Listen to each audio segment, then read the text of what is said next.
Steffek. Hey, I'm excited the project came together. I was excited to be on it. Thank you for letting me play bass on your record. Thank you very much for helping out. Throw that in there. I got to play bass on the record. Couldn't have done it without you, man. I don't know if that's true. What were some of the key factors in deciding to do this album? Why make an album now? It's taken years to get to this point where I've had enough time and I guess the resources to put it together. I've been writing for a long time and singing some of my own stuff for a lot of people over the years, and they wanted something they could take home to listen to, and I had never done that, and I think the songs are relevant still, even after, some of them are pretty old, but the lyrics and all of that are just a part of what this whole project was about. I mean, that's my biggest thing is what's in my heart is that people maybe are encouraged or changed even. It sounds great, and it's up on Spotify now, just to plug that.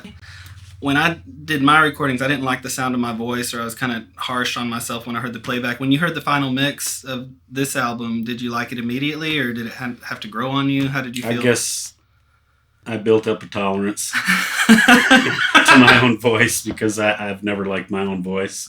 I'm my own worst critic, and I don't like hearing myself sing, but apparently other people do. So I just, I liked what Christian did. I liked what I heard when it was finished, even though I don't like my own voice. Yeah.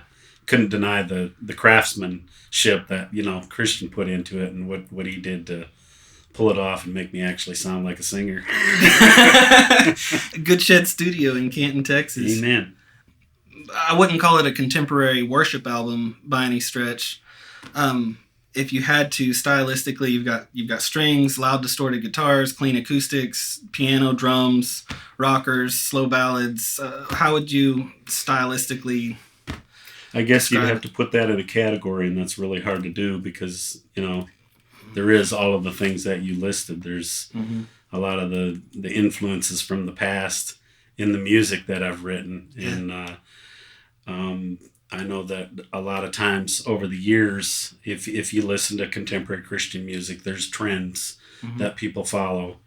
And not that I feel like I wouldn't want to be a part of that, but if you listen to the CD, every one of the songs are different.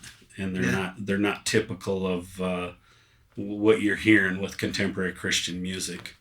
Not that I have a problem with that at all, but it's you may fall into a trend as far as what other musicians are writing and their music and their style and stuff, and it could hinder you from your own creativity. And I just feel like I purposely tried to stay away from that, getting drawn into what the trend is and just sharing my heart. And that's the music that came with it when I wrote the lyrics. Were you affected emotionally at any point during the recording or the production of this record? Maybe a couple times, just when things started coming together and I started hearing what was going to happen. Because I'd recorded in the past with my own equipment at the house, and this didn't compare to it. It captured what I was feeling. You could hear what was really going on. When Christian records, it doesn't lie. So you got to step it up. You do got to sing better, and you got to concentrate. It's good to collaborate with other people with talent. Are there particular lyrical points or specific lines that stick out to you when you hear it back that maybe have more gravity or impact than others?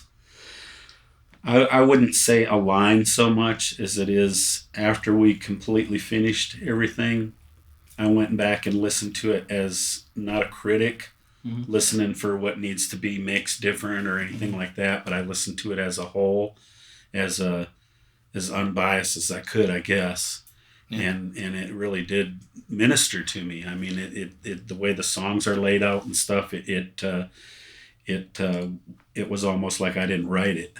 Yeah. I knew it was coming from somewhere else. I heard somebody in the past say something about the songs are all out there. We're just a conduit, and we gotta find that song, or we gotta be open enough to let it flow through us. And man, if I could do that with every song, that'd be great. But that doesn't always happen for me.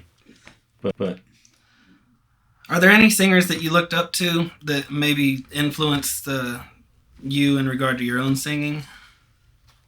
I guess I always liked to try to, back in the day when we had our own, high school band and stuff, I'd try to mimic everybody. Mm-hmm. And the biggest ones I had trouble with was like, Steve Perry from Journey and Geddy Lee, especially. Yeah. I guess the singer that impacted me the most was Jerry Williams from Harvest. Yeah. Mm-hmm. The heart is what I heard, and that's important. I also know from talking to you, you used to live in Michigan.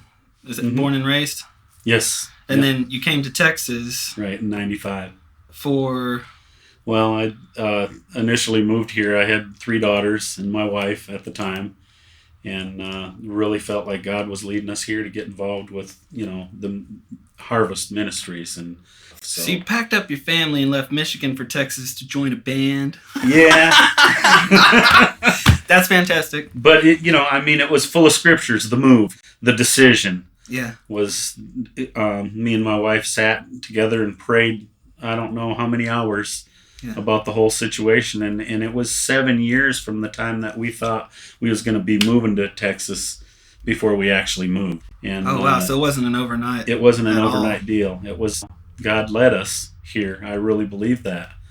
And I can't imagine having not followed him here. I remember you specifically, that one of the first professional gigs I ever had was in the Youth Explosion Choir backing up Jerry Williams and Harvest, cool. And you were the guitar player, and that was in 95 or 96. Yeah, it was. Caldwell Auditorium. Shortly after we got here, yeah, so that's crazy. I was so glad that you reminded me of that. Oh, man. I didn't know we ever met before this. You put the guitar picks in the little air vent grate thing on top of your amp, and I was like, that's the coolest thing I've ever seen. He doesn't have... Sorry, man. You've been a guitar hero of mine ever since then. And well, I appreciate that. I don't know why, though. It was cool to a 12-year-old or however. Yeah. So on the CD cover, on the inside, you have included a handwritten copy of the lyrics to Calvary's Love. So what's the significance there? Well, those words were written by Lisa. She wrote that song, the lyrics to that song. Mm-hmm. And as I was looking for photos for the inside of the CD cover, I ran across those words, and I thought that's pretty important.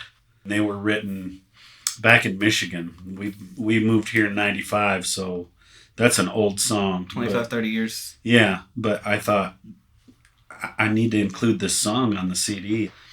I think it would be cool that her heart would still be able to be heard. And I mean, she had an intense love for Jesus. One that I'd never really understood. She was always pushing me, yeah, towards Jesus, But she was the best thing that ever happened to me. But I thought that was important that we include not only the song on the CD, but her own handwriting, and the paper that it was written on. The words are still relevant, even more so now than then. God's timing is perfect. He's a God of timing. And I believe that. This was for such a time as this, for whatever reason, even if it be one person that's touched or moved or changed by the lyrics that she wrote, why would I not include it?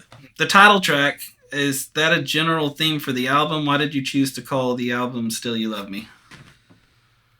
I guess in the words and in the title, Still You Love Me, it kind of works like a blanket for the rest of the songs. Yeah. I tried to be as real as I could in that song, and it was after Lisa had passed away. I mean, I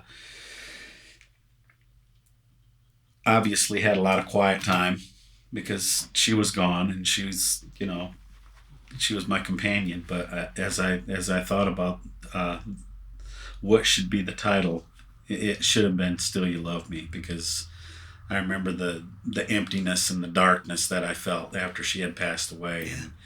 And I didn't do so good. I'm not one of those, I stood on the word of God and I mean, some people can do that, but I didn't. And I'm not ashamed of that. I'm just who I am, and I dealt with it the best way that I knew how. Yeah. And in that's where that came from. When she passed, I felt like I had nowhere to go, nothing to do. I didn't have a purpose, although I had 3 beautiful teenage daughters that she left me with to raise. But like I said, that song, that's why I chose that one, because in the words, it's flat out honest. God, I've messed up. I don't feel like I even know you. Yeah. And I wanted to start the CD out like that. On that note, do you think that the songs individually, they're standalone songs on their own, or do you think that they all come together like that in a cohesive way? I handpicked these with prayer. Yeah. And just ask God, if you're going to allow me to do this, then I wanted it to have something to say. Yeah. I mean, those are the songs that minister to people. This song covered all that, I think. You know, my failings and all of that. Yeah. And then the Do Not Fear is the next song. And I believe Calvary's Love is the next one, which is to go to the cross. Yeah. And then Back to You and Me is... It can be back to you and me. And then reconciliation Jesus. And restoration of the warrior I used to be. The warrior I used to be, because... Everybody had that first love. Yeah. And everybody doesn't keep that. I'm going to just be honest with it. I'm not looking for anybody's shoulder to cry on.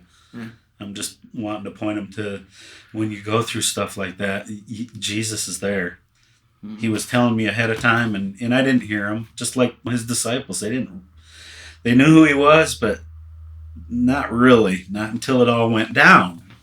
That's kind of how some of the lyrics to the songs came too. I didn't know what God was saying. I'm impressed by you. One question to wrap it up. As a guitar player, one of my favorite parts on the album is when you do the harmony guitar parts on Still You Love Me. So drop some names. Who were your guitar influences, and how did you learn to do that harmony guitar stuff? By ear, I guess. I mean, a lot of the stuff that I play is just ad-lib. But I mean, Ace Frehley was one of the ones that I was completely engulfed with that. I mean, I learned the basics when I learned his leads note for note when I was younger.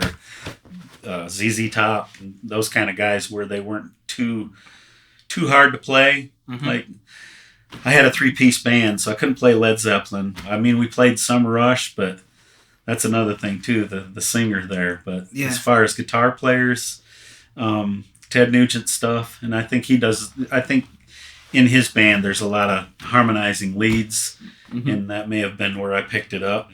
I say what I can say best I can with what I got to work with. Well, I'm glad you did what you did. You've been a guitar hero of mine for a long time.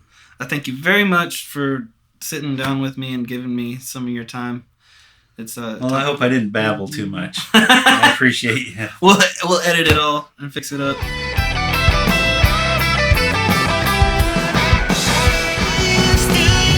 Still going, man. You do it.